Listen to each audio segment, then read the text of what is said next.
সেনাপ্রধানের দিক থেকে মূল ভেটোটা ছিল যে ডক্টর মোহাম্মদ ইউনূস কেন, why not any other person. Doctor Mohammad ইউনূসের নামে মামলা আছে, তিনি একজন কনভিক্টেড পার্সন। একজন কনভিক্টেড পার্সন আসলে কিভাবে একটা দেশের প্রধান উপদেষ্টা হতে পারে? আওয়ামী লীগ একটা লোককে একেবারেই দেখতে পারছে না, এবং বাংলাদেশে তো আলটিমেটলি 30-40% পিপল আওয়ামী লীগকে সাপোর্ট করে। এই 30-40% পিপলের মতামতের বিরুদ্ধে গিয়ে একটা লোককে প্রধান উপদেষ্টা করা উচিত? সেনাপ্রধান লাস্ট আমাদেরকে বলেছিল যে আমি বুকে পাথর চাপা দিয়ে এই সিদ্ধান্তটা মেনে নিচ্ছি। আমাদের এই দীর্ঘমেয়াদী পরিকল্পনাটা করতে হতো যে যখন থেকে আমরা ফার্ম ছিলাম যে শেখ হাসিনাকে চলে যেতে হবে, তারপরে কি হবে? আমরা তো আর শেখ হাসিনা চলে যাওয়ার পরে দেশটাকে ছেড়ে দিতে পারি না। তো এই জায়গা থেকে আমরা দেখা যায় যে এই চিন্তাটা আস্তে আস্তে আসতে থাকে। কিন্তু ওই সময়টাতে আসলে এটা বিশ্বাস করাও কঠিন ছিল যে 5 তারিখের মধ্যেই হয়তো হয়ে যাবে।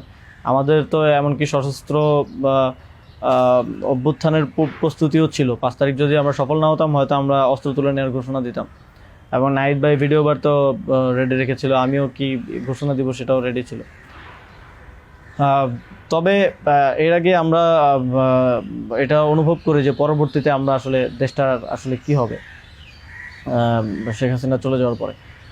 সেই জায়গা থেকে মানে এটা কোনো কালেকটিভ ডিসিশন এরকম ছিল না, এমন না যে আমরা মিটিং করে ডিসিশন নিয়েছি যে ডক্টর ইউনূসকে প্রধান উপদেষ্টা বানানো হবে বা এরকম কিছু। তখন আমার মূলত যোগাযোগ হয় ইয়ের সাথে, যে যোগাযোগ হচ্ছিল আমেরিকান এম্বাসির কয়েকজনের সাথে।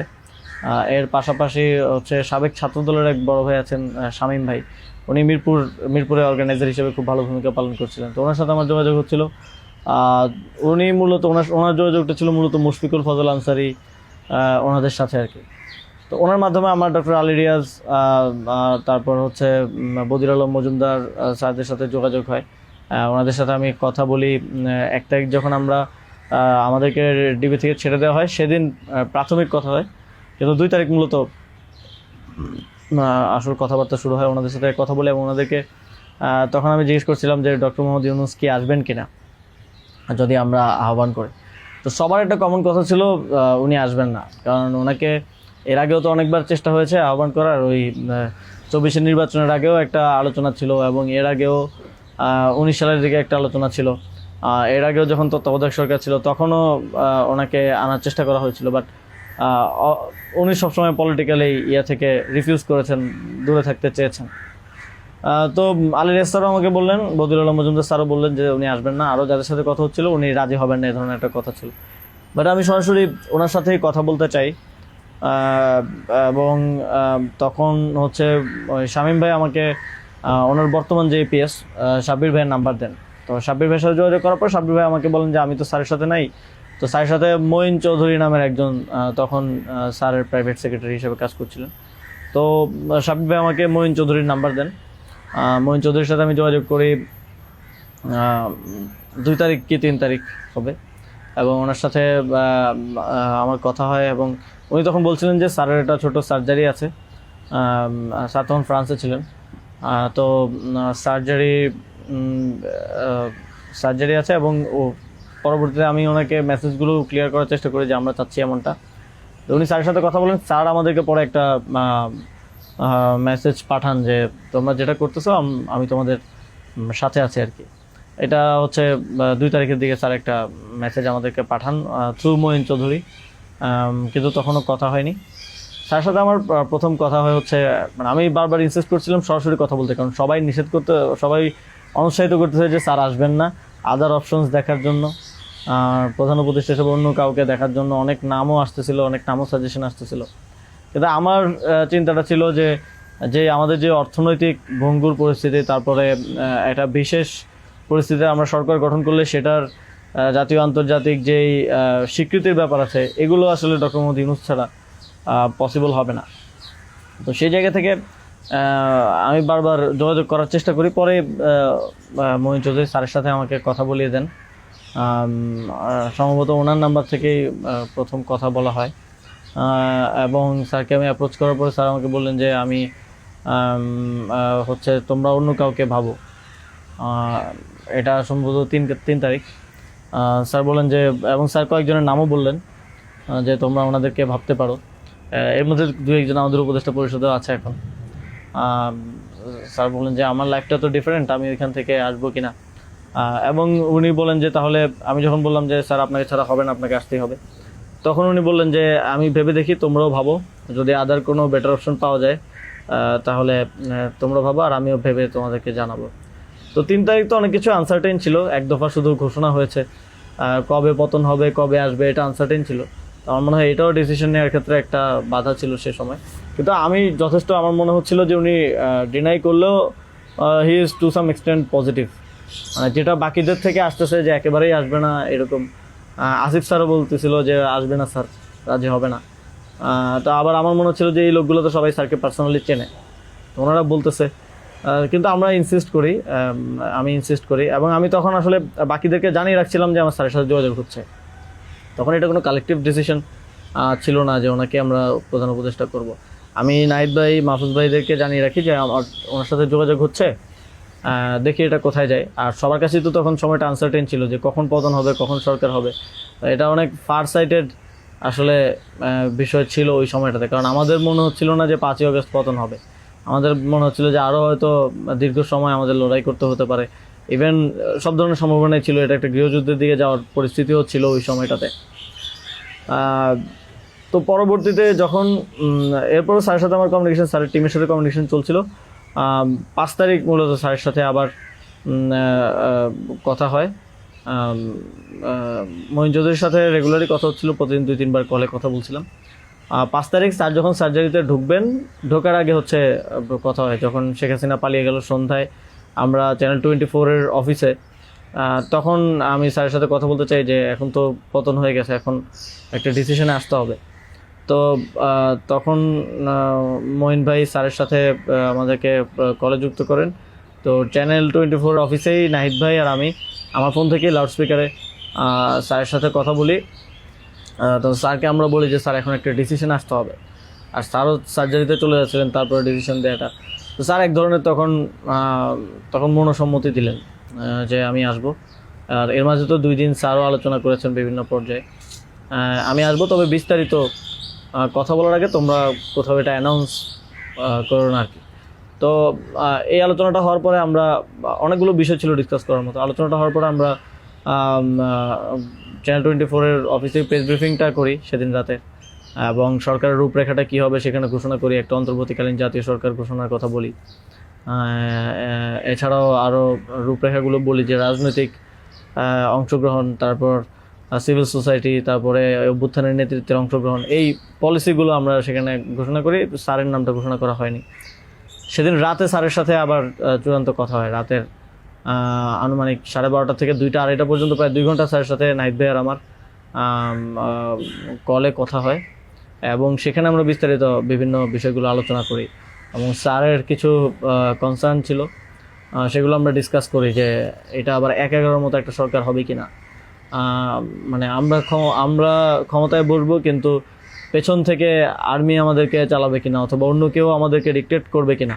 স্যারের কনসার্ন ছিল এটা। স্যারের কনসার্ন ছিল যে আমি আসলে আমাকেই স্বাধীনতাটা দিতে হবে, আমি আসলে এটা আর্মি রান করবে কিংবা পেছন থেকে কেউ রান করবে, এটা হলে আমি আসবো না।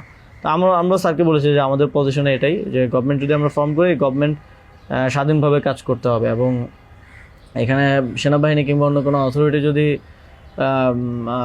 হস্তক্ষেপ করতে চায়, সেক্ষেত্রে আমরা মাঠ থেকে সেটাকে চ্যালেঞ্জ করবো আর কি। তো এই ধরনের একটা নিশ্চয়তা স্যারকে আমরা দিই আমাদের এন্ড থেকে। তারপর এক ধরনের কথা হয় যে উপদেষ্টা পরিষদ কেমন হবে, স্যার আমাদেরকে বলেন যে তোমরা ঠিক করো, আর স্যার কিছু সাজেশন দেন। স্যারের টিম থেকে 6 তারিখ সম্ভবত প্রায় 5 তারিখ রাতেই 23-24টা নাম আসে আমার কাছে। তো ওই নামগুলোর সাথে আমরা যে নামগুলো ঠিক করি প্রায় কমন ছিল অনেকগুলো। তারপর আমরা একটা লিয়াজু কমিটি করা হয়, যারা হচ্ছে সকল রাজনৈতিক দলের সাথে আলোচনার ভিত্তিতে একটা উপদেষ্টা পরিষদ গঠন করবে। তো ওই লিয়াজু কমিটির আহ্বায়ক ছিল মাহফুজ ভাই। তো ওনারা কমিউনিকেশন শুরু করে দেয় জামাতের সাথে, বিএনপির সাথে, আরও যারা রাজনৈতিক দল আছে, সিভিল সোসাইটি আছে, তাদের সাথে যোগাযোগের মাধ্যমে সবার থেকে নাম প্রস্তাব আসতে থাকে।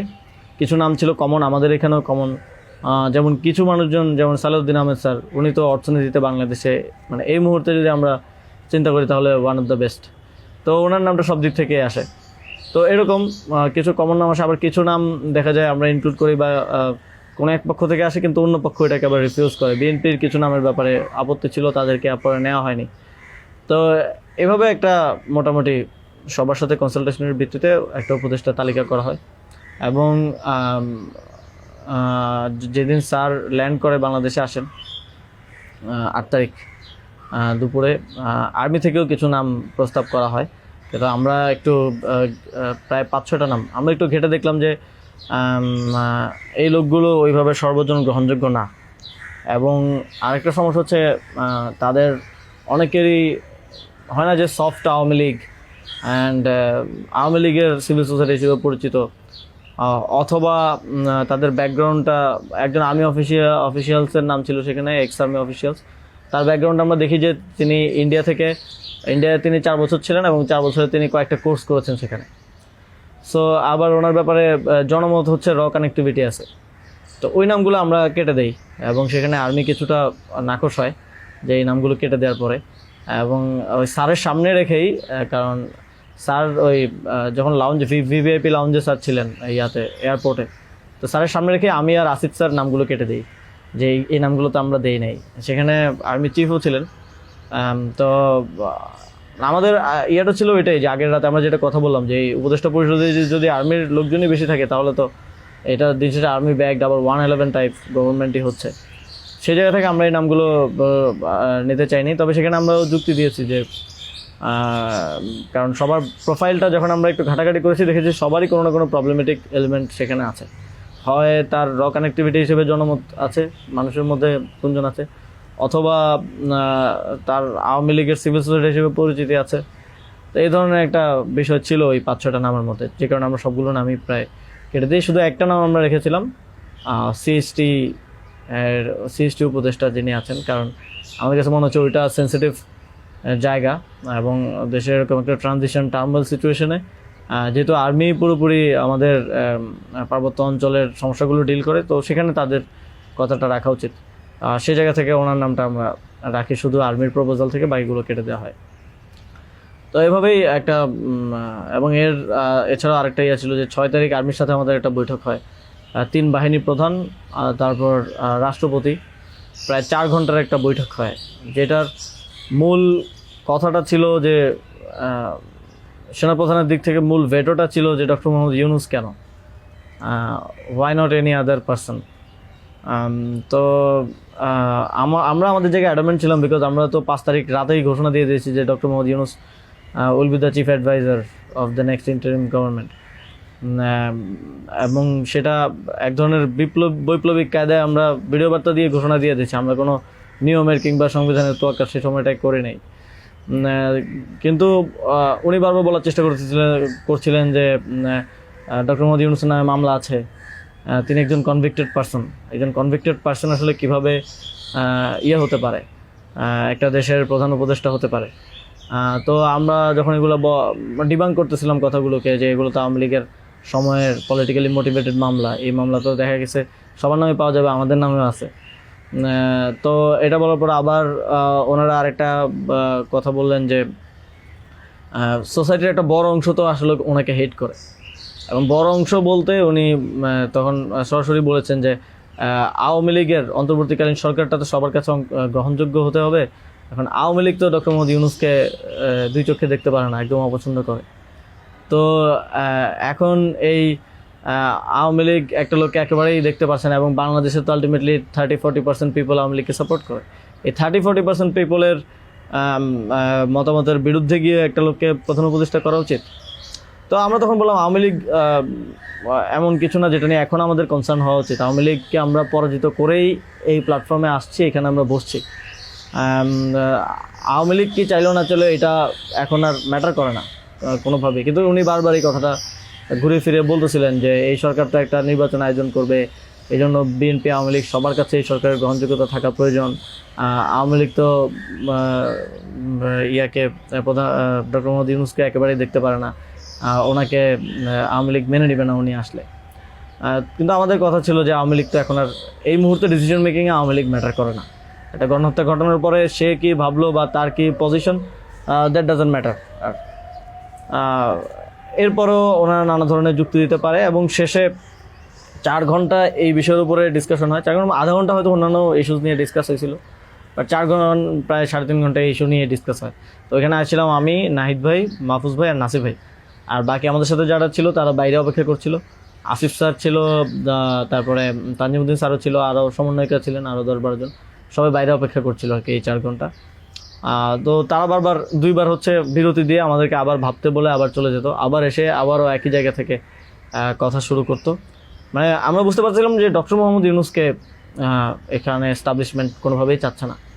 আর আমাদের কথা ছিল আমরা ঘোষণা দিয়ে দিছি, এবং আমরা এক ধরনের হুমকি সুরে সেখানে বলি যে যদি এটা রাষ্ট্রীয়ভাবে না হয়, যদি রাষ্ট্রপতি ঘোষণা না দেয় ডক্টর মোহাম্মদ ইউনূসকে প্রধান উপদেষ্টা হিসেবে, তাহলেও আমাদের কিছু যায় আসে না, কারণ আমরা অলরেডি ঘোষণা দিয়ে দিয়েছি। আমরা আমাদের তৈরি করা উপদেষ্টা পরিষদ নিয়ে শহীদ মিনারে গিয়ে শপথ নিব। এই হুমকিটা দেওয়ার পরে তারা একটু মানে নড়েচড়ে বসে, এবং তারা গিয়ে রাষ্ট্রপতির সাথে ডিসকাস করে আসে। এবং সেনাপ্রধান লাস্ট আমার মনে পড়ে আমাদেরকে বলেছিল যে আমি বুকে পাথর চাপা দিয়ে এই সিদ্ধান্তটা মেনে নিচ্ছি। এবং তো আমাদের জায়গাটা ছিল খুবই রিজিড, যে ডক্টর মোহাম্মদ ইউনূসকে না আনতে পারলে এখানে একটা শক্ত সরকার গঠন করা পসিবল হবে না। এবং আর্মির যেই মোটিভেশন ছিল, এটা আবার 1-11-র মতো একটা সরকার গঠন করার তাদের মোটিভেশন ছিল। যখন তারা নামগুলো দেয়, 6টা-7টা উপদেষ্টার নাম দেয়, তখন এটা বোঝা যায় এবং ডিকটেট করার এক ধরনের। তো আমরা যদি এখানে অন্য কাউকে নেই যার পার্সোনালিটি এত স্ট্রং না, তাহলে আলটিমেটলি আমরা আসলে অন্য কারো দ্বারাই পরিচালিত হব, ড্রিভেন হব। এই সরকারটা আত্মনির্ভরশীল একটা স্বতন্ত্র সরকার হতে পারবে না। তো তারপর তো ঘোষণা দেয়, রাষ্ট্রপতি ঘোষণা দেয় ডক্টর মোহাম্মদ ইউনূসকে প্রধান উপদেষ্টা হিসেবে 6 তারিখই, এবং 8 তারিখ হচ্ছে পরবর্তী উপদেষ্টা পরিষদটা গঠিত হয়। 8 তারিখ শপথ অনুষ্ঠানটা হয়। স্যার যখন সার্জারি শেষ করে দেশে আসেন, তারপর ওই দিন সন্ধ্যায় সরকারটা গঠিত হয়।